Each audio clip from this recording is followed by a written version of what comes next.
3 façons de mettre des limites aux pervers narcissiques. Bonjour à vous, ici Fabien Arnoux, votre coach pour vous libérer d'une relation toxique avec un pervers narcissique. Et merci à Mélanie qui m'a posé cette question il y a quelques jours par email, qui aujourd'hui se sent un petit peu désemparée dans cette relation, bien évidemment, et qu'elle a une grande difficulté à mettre des limites et à imposer des limites. Et elle me demandait comment est-ce que je peux faire aujourd'hui pour mettre des limites face au pervers narcissique. Donc, je vais y répondre dans cette vidéo. Mais avant d'aller plus loin, si vous n'êtes toujours pas abonné à la chaîne YouTube, c'est le moment de cliquer sur s'abonner et sur la petite cloche juste à côté pour être tenu au courant de mes prochaines vidéos concernant les stratégies les plus efficaces pour pouvoir vous libérer de ce type de relation hautement toxique, mais également et surtout pour intégrer une communauté qui chaque jour s'agrandit un peu plus de personnes qui se libèrent de ce type de relation hautement toxique. Si aujourd'hui, d'ailleurs, vous avez des doutes sur la nature de votre relation, est-ce que vous êtes bien avec un pervers narcissique, j'ai mis en place un test parfaitement gratuit pour être sûr à 100% que vous êtes bien dans une relation avec un pervers narcissique. Vous retrouverez ce test dans un lien qui apparaît juste maintenant dans cette vidéo. Il vous suffira de cliquer dessus et vous serez redirigé vers ce test. Voyons tout de suite quelle est la première façon pour mettre des limites à un pervers narcissique. La première façon et la première chose que vous pouvez faire, c'est déjà de savoir ce qui est acceptable et ce qui ne l'est pas pour vous, ce qui est tolérable et ce qui n'est pas pour vous. C'est extrêmement compliqué de mettre des limites à quelqu'un de manière générale si déjà pour moi je ne sais pas quelles sont mes propres limites. Qu'est-ce que je veux tolérer dans ma vie et qu'est-ce que je veux accepter dans ma vie? Qu'est-ce que je ne veux pas tolérer? Qu'est-ce que je ne veux pas accepter? Et ça, c'est extrêmement important que ce soit parfaitement clair. Donc vous prenez une feuille de papier et vous écrivez ce que vous allez accepter, ce que vous allez tolérer et ce qui est pour vous inacceptable et intolérable dans la relation à l'autre. Ça va être un premier exercice pour mettre de la clarté. Mettez de la clarté sur aujourd'hui quelles sont ces frontières que l'autre ne peut pas dépasser. Imaginez que vous êtes un peu comme un pays avec des frontières. Les frontières chez vous sont la plupart du temps parfaitement ouvertes et tout le monde peut circuler n'importe comment et faire ce qu'il veut dans votre pays. Là, je vous propose de revenir à quelque chose qui va vous permettre de cloisonner certaines frontières, de ne laisser et de n'accepter que certaines choses et de ne pas accepter d'autres choses. Mais ça, c'est très personnel et ça va être à vous de le définir. Par exemple, si aujourd'hui vous n'acceptez pas et vous ne voulez pas accepter et tolérer les insultes, vous avez le droit à ce moment-là, si c'est quelque chose que vous avez stipulé sur votre liste, de mettre fin immédiatement à la conversation.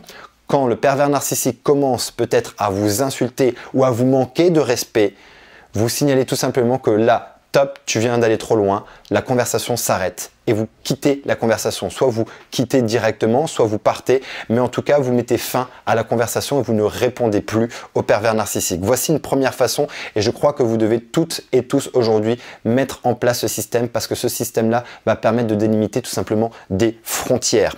La deuxième chose pour mettre des limites au pervers narcissique, c'est de préparer chaque échange.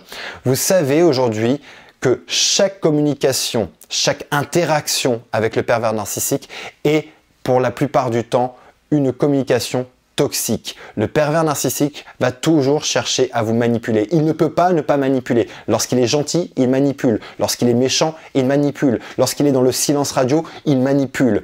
Donc chaque interaction avec un pervers narcissique est toujours toxique et il tend toujours à vous manipuler. Vous devez donc préparer avant l'interaction, si possible, comment vous voulez vivre ce moment, comment est-ce que vous voulez vivre cette interaction que vous allez avoir. C'est ce que j'appelle le segment d'intention, c'est-à-dire que je vais poser une intention précise avant la rencontre, avant l'échange.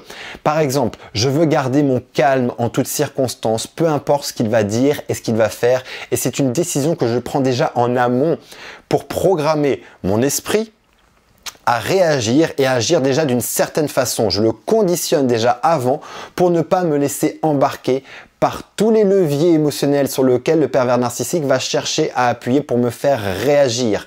Donc, ça va permettre de mettre des limites parce que vous n'allez pas vous faire embarquer par votre colère. Vous n'allez pas vous faire embarquer peut-être par de la culpabilité. Vous n'allez pas vous faire embarquer par du doute qu'il va vouloir créer. Peu importe aujourd'hui sur quel levier il va vouloir appuyer, vous allez en amont, en avance, préparer une intention spécifique précise de comment vous voulez que cet échange se passe et vous allez prendre la décision de maintenir cet état pendant tout le long de la communication, pendant tout le long de l'échange. La troisième façon de mettre des limites au pervers narcissique, c'est tout simplement de préparer un plan de sortie. C'est-à-dire qu'à partir du moment où vous voulez que la conversation s'arrête, parce que vous estimez que là, les limites sont dépassées, préparez au moins 3 sorties, 3 stratégies qui vous permettent de vous extraire de la relation, de ce moment que vous passez avec cette personne. Par exemple, ça peut être un rendez-vous urgent. Ça peut être un appel téléphonique, ça peut être un rendez-vous professionnel ou avec un membre de la famille. Bref, vous devez déjà avoir préparé et prévu plusieurs stratégies de sortie si vous en ressentez le besoin et si vous estimez que ça va trop loin et que vous devez mettre une limite et un stop à cette conversation ou à cet échange que vous avez à ce moment-là avec le pervers narcissique.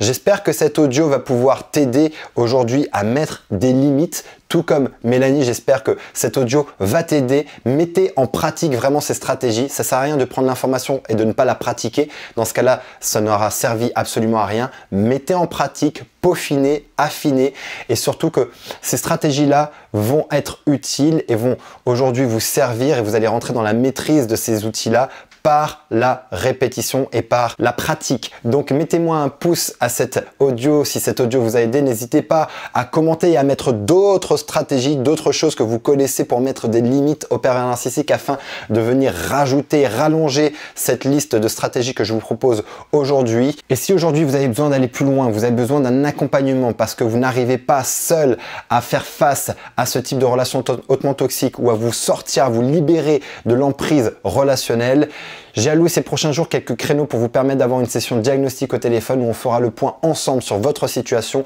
et je vous expliquerai le moyen le plus rapide et le plus efficace de vous libérer de ce type de relation hautement toxique. Vous retrouverez le lien juste en dessous de cette vidéo ou à la fin de cette vidéo et il vous suffira de cliquer sur le lien, vous serez redirigé vers mon agenda, vous prenez rendez-vous et je vous appelle.